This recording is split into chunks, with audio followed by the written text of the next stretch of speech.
Bismillahirrahmanirrahim. Assalamualaikum warahmatullahi wabarakatuh.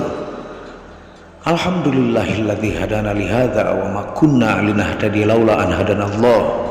Asyhadu an la ilaha illallah wahdahu la syarikalah wa asyhadu anna Muhammadan abduhu wa rasuluhu la nabiyya ba'dah. Rabbi shrah li sadri wa yassir li amri wahlul 'uqdatam min lisani yafqahu qawli. Alhamdulillah, bersama saya lagi dengan Muhammad Hamdan Al-Ghazali dalam Tauhid Metafisik. Pada kesempatan yang berbahagia ini kita akan membahas tentang video logika versus agama. Tonton video ini sampai selesai supaya Anda mengerti, tidak gagal faham dan tidak menjadi fitnah karena kegagal fahaman Anda. Banyak orang mengira dirinya beriman karena ia percaya. Padahal percaya saja tidak otomatis berarti memahami. Dan memahami tanpa berani menguji hanyalah ilusi kedalaman. Disinilah masalahnya muncul ketika akal dilarang bertanya. Bukan iman yang sedang dijaga, melainkan rasa aman psikologis.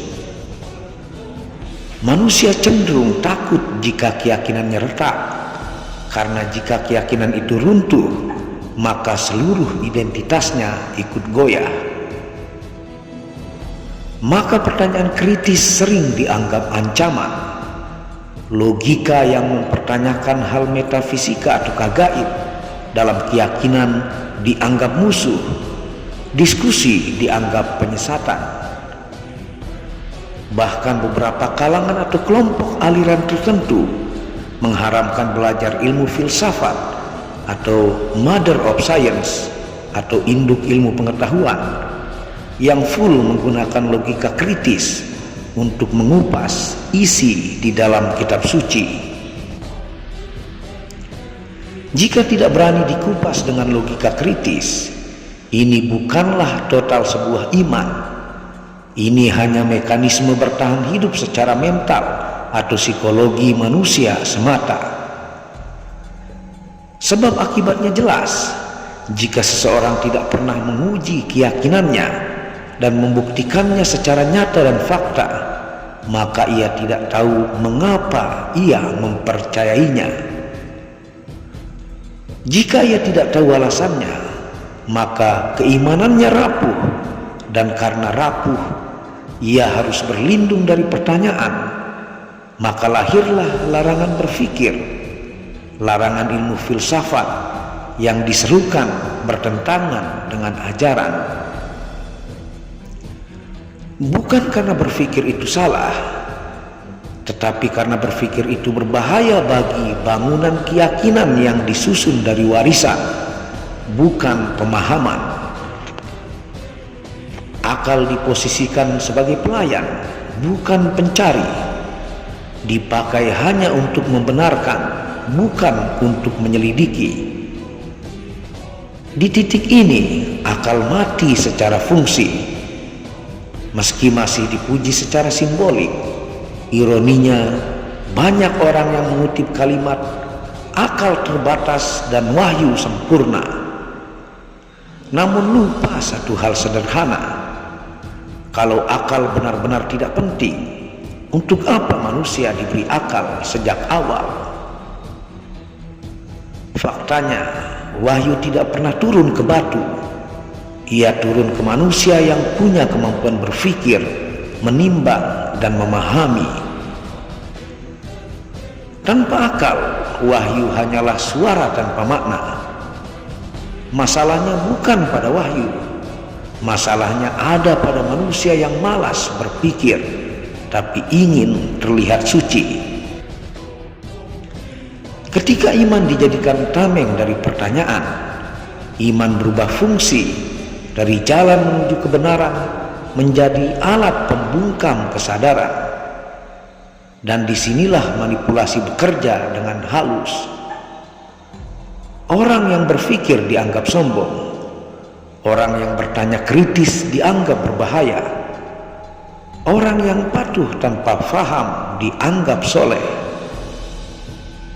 Hasil akhirnya bisa kita tebak dan kita lihat sekarang. Lahirlah generasi yang hafal tapi tidak mengerti, taat tapi mudah diarahkan karena tidak kritis.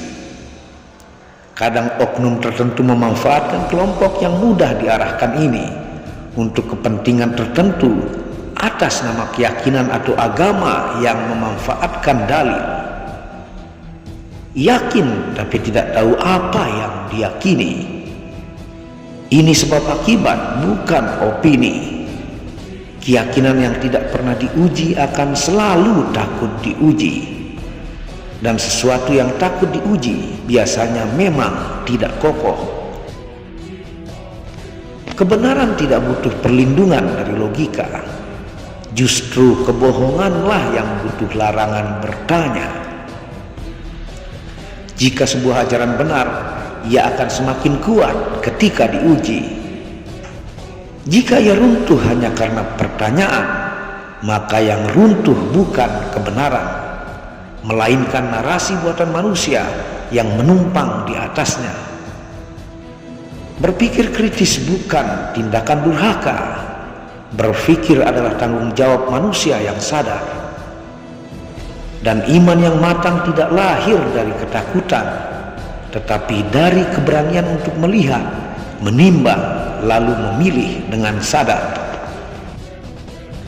Yang berbahaya bukan akal.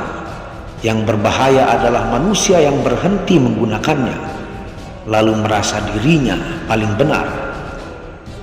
Jika sebuah ajaran melarang akal kritis bekerja, maka yang dijaga bukan kebenaran, melainkan kekuasaan atas pikiran manusia tertentu yang dianggap suci.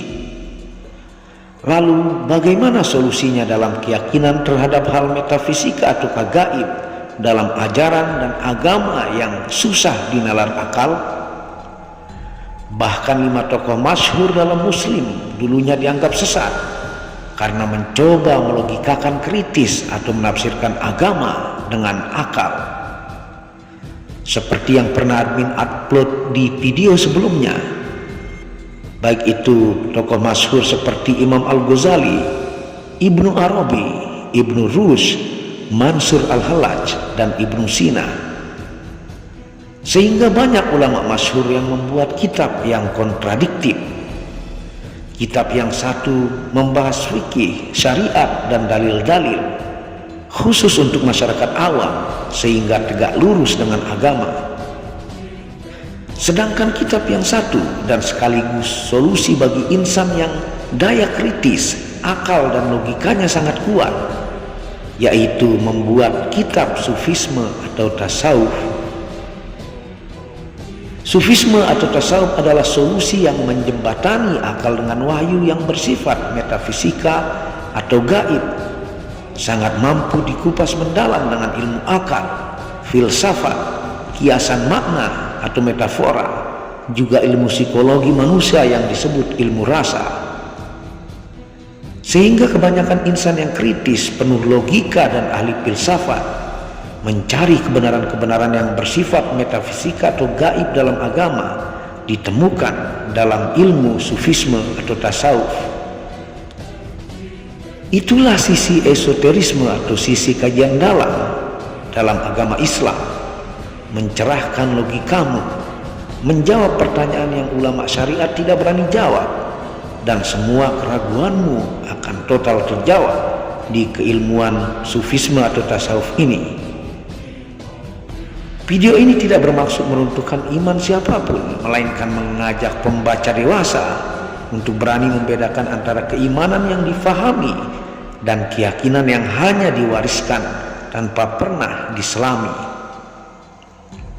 Dengan solusi mencari kegelisahan logika dalam agama dengan keilmuan sufisme atau tasawuf, yang semua ulama masyhur sudah mempertanyakan hal tersebut dari ratusan tahun lalu dan menemukan jawabannya di keilmuan sufisme atau tasawuf tersebut.